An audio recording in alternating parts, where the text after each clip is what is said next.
Assalamualaikum warahmatullahi wabarakatuh. Saya Dia Sanaya dengan NIM J3E219141 akan memaparkan eh, hasil paper dengan judul pemanfaatan sari buah naga Hyolocereus pullurizus sebagai fortifikasi zat besi pada bolu kukus untuk mengatasi anemia terhadap ibu hamil.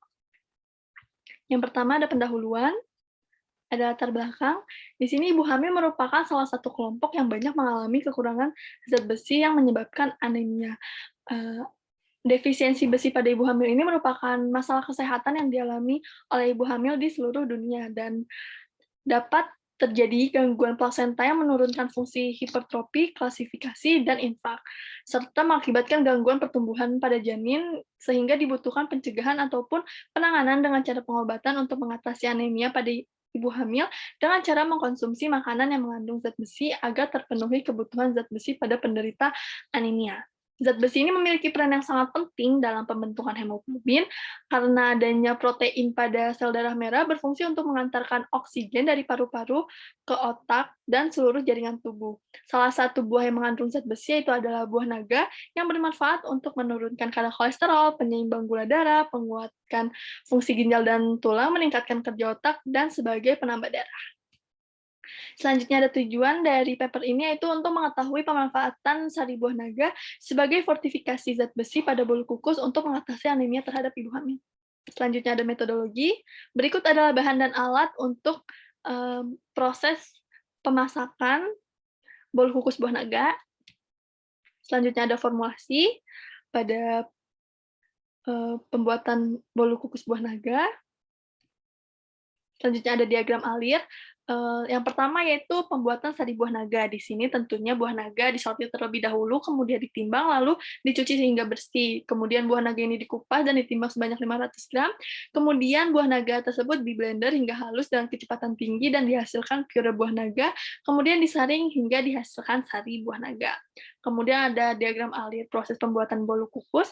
Yang pertama, semua bahan dimasukkan ke dalam wadah termasuk sari buah kecuali pengemosi, kemudian dimixer menggunakan kecepatan tinggi selama 10-15 menit, ditambahkan pengemosi lalu dimixer kembali dengan kecepatan tinggi hingga adonan mengembang dan halus, dan pastikan tidak ada gelembung pada adonan. Kemudian adonan dimasukkan ke dalam cetakan, kemudian disiapkan kukusan stainless steel sampai suhu 80 derajat Celcius, dan adonan ini dikukus selama 15 menit dengan suhu 100 derajat Celcius. Kemudian adonan diangkat dari cetakan lalu ditiriskan sampai suhu 35 derajat Celcius, kemudian bolu kukus siap untuk dihidangkan. Kemudian ada analisis produk akhir, di sini menggunakan metode spektrofotometri serapan atom atau SSA. Berikut adalah bahan dan alat yang digunakan untuk metode spektrometri serapan atom. Kemudian ada analisis kadar air, di sini dilakukan analisis kadar air untuk mendapatkan filtrat.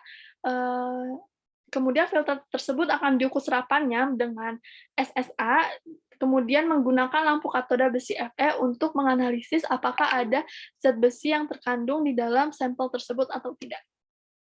Selanjutnya ada penentuan kurva baku yang menggunakan larutan induk besi 1000 ppm, dan kemudian pembuatan kurva baku besi dengan cara memplotkan absorbansi larutan standar terhadap konsentrasi larutan standar. Selanjutnya ada tinjauan pustaka. Di sini anemia adalah keadaan di mana jumlah sel darah merah seseorang lebih sedikit dibanding jumlah sel darah merah atau eritrosit pada umumnya. Anemia ini merupakan kekurangan zat besi, asam folat, dan pendarahan. Anemia juga dapat terjadi pada ibu hamil karena menggunakan cadangan besi yang ada di dalam tubuhnya sehingga banyak kehilangan zat besi. Kemudian dapat juga mengalami gangguan plasenta yang menurunkan fungsi hipertrofi, klasifikasi, dan infak pada ibu hamil, dan juga meningkatkan resiko kematian pada proses melahirkan. Selanjutnya ada zat besi. Zat besi ini merupakan salah satu mikromineral yang berperan sebagai pembentukan sel darah merah melalui proses sintesis hemoglobin. Zat besi juga merupakan peran penting dalam sistem imunitas karena mengaktifkan enzim antibodi, yaitu enzim mieloperoksidase. Kemudian zat besi juga ada dua bentuk, yaitu ferro dan feri. Zat besi juga ini berperan untuk pembentukan kompleks besi sulfur dan heme pada hemoglobin. Selanjutnya ada buah naga. Buah naga ini termasuk dalam buah yang eksotik karena bentuknya yang unik seperti naga dan warnanya juga yang merah menarik, dan memiliki manfaat untuk penderita kolesterol, yaitu antihiperkolesterolemik dan anti radikal bebas. Untuk senyawa bioaktif ini ada antioksidan, ascorbat, beta-karoten, dan antosianin. Untuk vitamin yang terkandung dalam buah naga ada vitamin B1, B2, B3, dan vitamin C. Dan untuk mineral yang terkandungnya ada kalsium dan zat besi. Selanjutnya ada bolu kukus. Di sini bolu kukus merupakan salah satu makanan kue tradisional yang pemasakannya digunakan melalui pengukusan. Nah, proses pengukusan ini dapat mempertahankan fitokimia pada sayur dan buah. Untuk mengurangi kadar air pada bahan pangan, dan juga menggunakan suhu tinggi dan penambahan air yang menyebabkan proses gelatinisasi. Selanjutnya ada pembahasan, di sini metode fortifikasi yang digunakan adalah metode pencampuran mixing, karena adonan bolu dan sari buah naga merupakan cairan sehingga lebih mudah dilakukan pencampuran dan dibantu dengan alat mixer agar terhomogenisasi dengan baik. Selanjutnya ada overage. Di sini overage adalah penambahan jumlah fortifikan pada bahan pangan untuk mengkompensasi suatu bahan. Di sini declare level yaitu 10 mg per 100 gram dan persen kehilangan selama proses 25 gram dan persen kehilangan selama penyimpanan 10%. Untuk overage yang didapatkan yaitu 0,04 mg per 100 gram dan persen overage 48,1.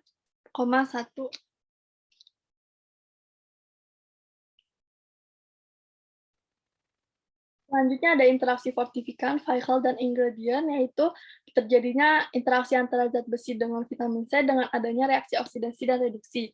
Di sini vitamin C akan mengalami oksidasi sehingga melepaskan 2 elektron dan 2 H+. Yang tadinya asam ascorbat menjadi asam dehidroascorbat, dan peningkatan penyerapan zat besi jika dikonsumsi bersamaan dengan vitamin C akan mengubah zat besi feri menjadi fero. Selanjutnya ada deskripsi produk. Di sini bolu kukus dengan penambahan sari buah naga merupakan salah satu pangan fungsional yang difortifikasi dengan penambahan zat besi dengan fortifikannya yaitu adalah buah naga. Untuk kemasannya menggunakan kemasan primer dan sekunder. Untuk umur simpannya ini sekitar 4 hari pada suhu ruang dan 7 hari pada suhu rendah. Untuk satu box terdiri atas 6 pieces bolu kukus dengan takaran saji 100 gram per pieces. Selanjutnya ada label produk yang akan tertera pada kemasan. Selanjutnya ada analisis Nutrisurvey. Selanjutnya ada informasi nilai gizi yang akan digunakan untuk klaim produk. Di sini terdapat 2 klaim produk, yaitu sumber zat besi dan sumber serat pangan. Klaim tersebut didapatkan karena kandungan ALG yang tertera pada label lebih tinggi dibanding dengan regulasi pada Perka BPOM. Selanjutnya ada desain kemasan, berikut desain kemasan tampak depan dan tampak belakang yang sudah sesuai dengan regulasi dan juga food grade.